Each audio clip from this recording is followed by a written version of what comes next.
Okay, hi everybody. I'm happy to see you back after lunch with a lot of energy to learn more about MDX. I know you have had already a few talks about it, and maybe even more advanced than this one. But Tuples is one of the core MDX functionalities, and we at eazyBI support team use them a lot, and that's why I wanted to talk about them. Even though I have done this speech before, it has always had good feedback, so I hope you will also enjoy it. So just again a little bit about me. So I already spoke yesterday. I'm Lauma from support team. My passion is software, and while I do not make it, I do try to make it better for all the customers. One of the things that I talked yesterday about is the DevOps, and I do like exploring new things, but my other passion, while I'm not programming, I still do like these technical things in mathematics, so in that way the MDX is, I love to dig around in it and find better ways of doing it. What I want to talk to you today is a little bit about a theory, what is a tuple, a definition of that, and how to understand and interpret it in a cube, and why we think this topic is important, and but the most part I will spend on the actual examples of how to write some tuples and how to use them in an eazyBI and Cīrule data cube. So, what is a tuple? This definition is taken from a book, Fast Track to MDX, also a book that is a must-read in our support team, though not everybody loves it, but it's a good actually introduction to MDX, and not only introduction, it goes quite deep. So a tuple is an intersection of exactly a single member from each dimension hierarchy in the cube. So how to understand and imagine this? What the point that everybody knows is Excel table. We have rows which are numbered, and then we have columns with letters. And when somebody says B7, we know where to go. We know this is the value we are looking for. That's basically two-dimensional tuple. We are giving an exact address in this two-dimensional table of where to find the value that we're looking for. And the tuple in a multi-dimensional cube is pretty much the same, only the address is longer. We need to say exact value from each dimension in our cube, where to find the value that we're looking for. So again, probably you've heard of this multi-dimensional cube that we're talking about. In eazyBI, you can have very many dimensions, but visualizing 3 dimensions is the best we can do in our head. So that's why maybe this multi-dimensional concept, and also writing MDXs and thinking about tuples is at first a little bit mind-twisting, because you have to imagine all these many dimensions. But if we go easy, then here we are actually addressing one exact value. We are saying how far we go in this dimension, and here. So for example, and also in this case, while measures is a specific and different dimension than all the other ones in multidimensional cube, but in a tuple you also have to address measures. So you're saying what measure you are interested in, and then in what other dimension and levels you are going. And the address has to be like exact member in that dimension. And the important part is that we can take each dimension only once. Like it wouldn't be an exact address if we would be saying that, okay, we go this, and then maybe somewhere here. Like, that doesn't count. So actually, when you write a tuple, all the dimensions are hiddenly included, but on a default level. So here, if we are looking at measures issues created, issue type bug on May 2018. But everything else we are assuming on a default level. So default, like we don't care about priority, so that's default member. We don't care about status, that's default member. So you kind of can imagine that everything else that we haven't specified is still there present in the tuple, and that's the default level. As soon as we write something else, we override it. And sometimes actually you need to explicitly specify that I want the default member of that dimension. So that's the definition of a tuple, and that's the important part, is to understand that we can address only one particular member in each dimension, but we need to specify all the dimensions, and whatever we're not writing there is taken as the default. So the difference maybe, or why we're talking about this, pretty much you can find any value also if you are just iterating through sets. Jans gave today a very good speech about sets. You can iterate through sets, filter that set, get the measure, sum it, and with sets you can do a lot of things, and many times maybe you wouldn't even think about the tuple, because sets are the next level, next step that is very, very easy to understand, maybe also from mathematics. But why like I don't like it, and we at support are always thinking about the tuples first, is that going through a large set is slow. This is where the timeouts come from most of the times, is when you are iterating through issues and doing some kind of filtering, and when you have many issues, then it's slow. So sometimes you cannot avoid it, especially if there are some OR conditions included in the filtering, then we need to use it. So I wouldn't say that the sets is a completely dark side that you should forget about. But whenever you are building report, it's always good to think if maybe you can go with a tuple, because that will certainly be faster than filtering the set. So that's the reason why we like them, and that's the reason why I think this topic is important. So now we go to live demo. If somebody has their computers open or not, this is the account in which there is a folder named Tuples, where you can also see already done all the examples that I will be showing, and you will have access. This is a public account that you can have access already later. There are also some other training examples from other presentations, but I'll build them live now on my machine, not in that account, but there everything is already there. The examples that I'm. No. Okay,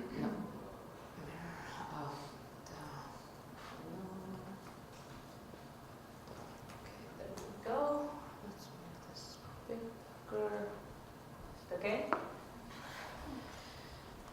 So let's start with a very simple, maybe tuple, trying to override some dimensions. So if we have, for example, issue types, and we are looking at several issue types, but actually we would maybe be interested only in bugs.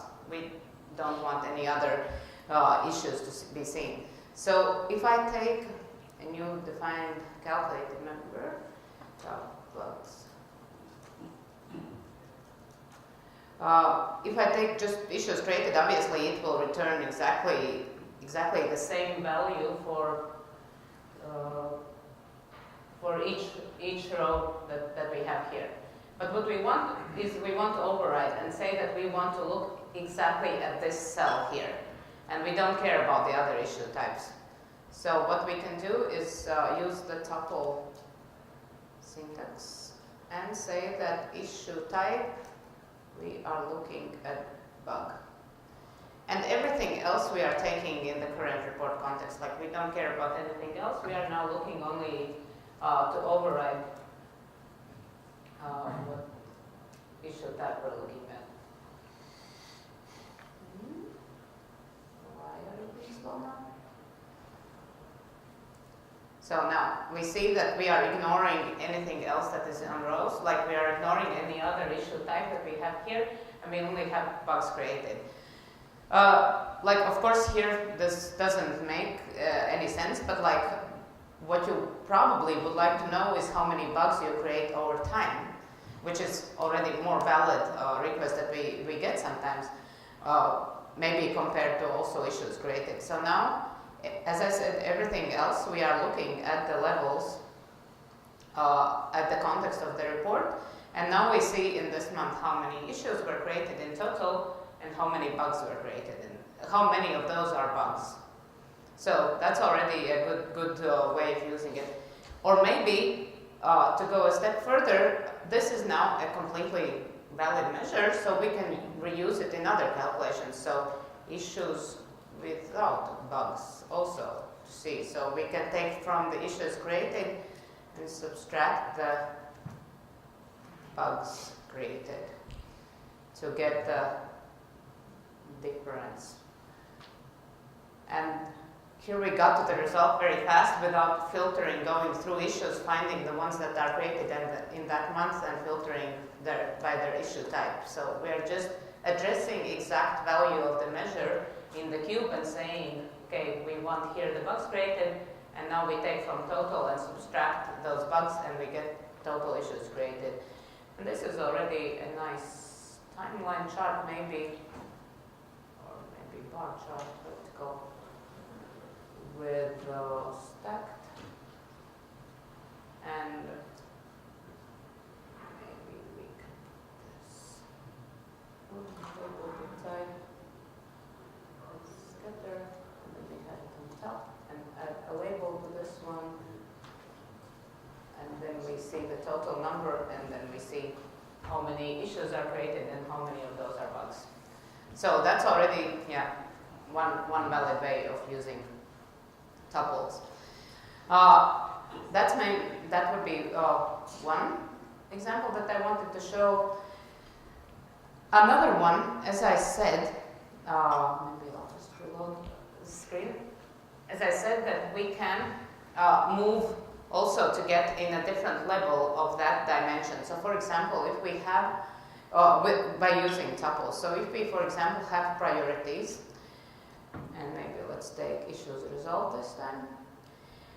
And we want to see maybe how many of result issues are coming from the highest priorities.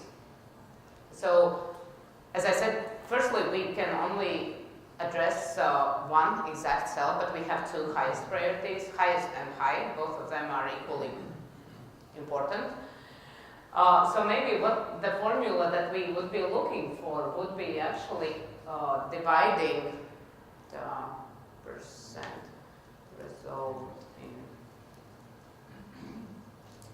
So as Ilse said, first you can write with words what you want to get. So I want to get how many are resolved in top priorities and divided with the result in all priorities. Let me comment this out. So first I will show you how to move around in the dimension. So what you can do in a tuple, not only use another dimension, but also, yeah, in this dimension, we can say that we are looking at measure issues resolved and go to priority. We can write like all priorities. I believe this will also work because we are giving exact name though. And yeah, so we get this 510, which is what we want to divide with. Or you can, instead of this, and better to write always is this default member, which is also the same, all priorities, but in case you have renamed it, it always will remember that it's the default member. So we have the 510, and we want to divide the issues resolved with this 510. Let's put the decimal percentage. But what we're dividing here is obviously this number. We're dividing 94 with 510 and so on. But I want the total of these two to be divided by this. And at first it seems I can't do this because in tuple I cannot say highest and high. But how I can do is that I can create a new member in priority dimension let's say top priorities, aggregate. Sorry? Bless you. And here I can put in the 2 top priorities that I'm interested in. I can put in highest and priority high.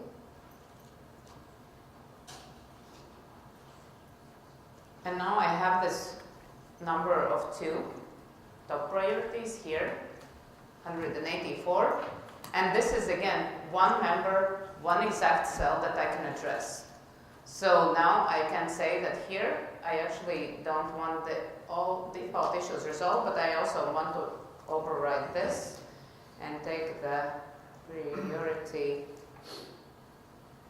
top priorities divided by, so now I have resolved in top priorities divided by resolved in all priorities. Update. And I get this number that I had here already because it was already using, but I'm overriding it in all. Obviously, when we do this and we override something, probably we don't need that dimension again as we did with issue type. That was just for testing to make sure that we are looking at that number. But then we can take something, for example, by fixed versions and see how in each fixed version we are performing how many issues, or maybe I'll just go to the version level, right away, and how many are resolved and how many are resolved in top priorities, and maybe even add the average resolution days. And now we can try to go to scatter maybe and make some bubbles and something like that, and you can see some kind of outliers by percent, how many are resolved in top priorities and how many in total, and how many days did it take. So maybe a good example, but still even in table you can see, you can use this, and we were addressing actually this one particular value from combination of priorities. Another example that I want to show is the hours spent, and this is one also thing that we have been asked by our customers several times. So when we are looking at hours spent measure, I don't know who can tell me like what am I actually seeing here when I'm combining assignee with hours spent. So those are the hours not that person has logged on issues, but how many hours are logged on the issues that he is assigned to. So if I see here that Adam has 100 hours logged on issues assigned to him, if I look in the logged by dimension, I would see a different number. Here it's 108. So basically he has logged 108 hours somewhere, and 100 hours are logged to his issues. But how many hours has he logged to the issues that are assigned to him, for example?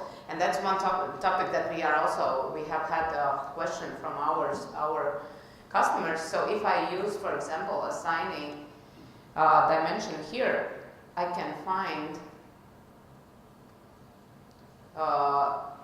so let me hours logged on.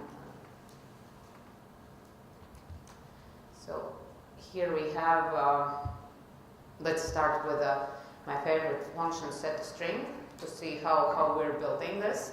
So first we want to make sure that we are addressing the right log by member in the log by dimension. So we take the log by dimension, user level, and there is this nice function that doesn't show up in autocomplete,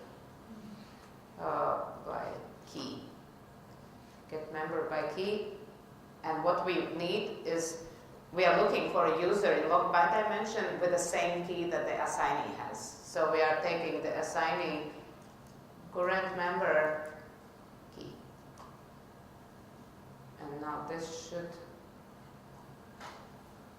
show us that we are addressing the right person. So now while I have the assignee dimension on the rows, I I can ask for his key and find exactly the same person in the logged by dimension. So, okay, Cassie hasn't logged anything, and so she doesn't exist in that dimension. We're not finding her. There is an empty set there, but everybody, and yeah, another person, but everybody else is.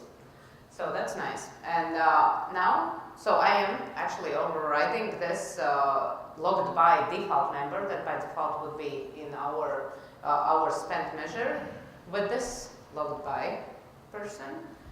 And let's remove the set to string because we're not looking at set anymore, and we have measures hours spent combined with that logged by user. And now we can see that 90 hours of those 100 hours Adam has logged to the issues that are assigned to him. And some 10 hours somebody else has logged, not he, even though those issues are assigned to him. So another thing that maybe sometimes you want to see next to is also actually how much hours he has logged in total, what we saw from the logged by. So what we can do here is hours logged on any issue. So we can still reuse the same tuple, but what we want here is that we want to ignore the assignee. We just want to find the logged by hours from the logged by dimension and ignore that we are seeing the Adam there on assignee default member. And then we should be seeing those 108 hours that we saw before. So a completely different context. So we are getting Adam from logged by dimension, but here we are ignoring that we also want to look at his assigned issues. We are looking at all issues and hours that he has spent. Basically the same value that we saw when we were addressing the logged by dimension. So this can also be, maybe not in this particular report, but sometimes you need a lot of information about the assigned issues, and then how much hours is this person logging in total.